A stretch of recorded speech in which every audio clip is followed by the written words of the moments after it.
પ્રકરણ 19 કોઈ દેખાડો.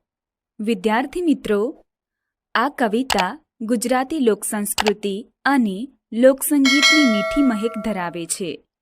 કવિતામાં કાનકુંવરનું આગમન, મુરલીના મોહક સૂર અને ગોપીઓના હર્ષભરી પ્રતિભાવને વ્યક્ત કરવામાં આવ્યા છે. આ કાવ્યમાં સ્નેહ અને વિરહને સુંદર રીતે પ્રગટ કરવામાં આવ્યા છે.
સારાંશ.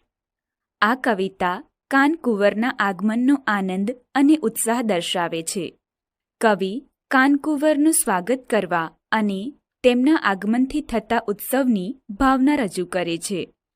કાનકુંવર મુરલી વગાડતા આવે છે અને ગોપીઓ ઝબકીને તેને જોવા માટે નીકળી પડે છે. કવિએ સાગ અને સીસમના વૃક્ષોના ઉલ્લેખથી પર્યાવરણનું સુંદર વર્ણન કર્યું છે. કવિએ અમરાપરનો ઉલ્લેખ કર્યો છે, જ્યાં કાનકુંવરના આગમનથી ચોકમાં દીવા બળે છે અને હરિના વાસનો અનુભવ થાય છે. કવિ હરિ માટે દૂધ અને સાકરનો શીરો બનાવે છે. કવિ કાનકુંવરને દીનાનાથ તરીકે સંબોધે છે. આ કવિતા કાનકુંવર પ્રત્યેની ભક્તિ, તેમના આગમનનો આનંદ, ઉત્સાહ અને તેમના તરફની શ્રદ્ધાને સુંદર રીતે વ્યક્ત કરે છે.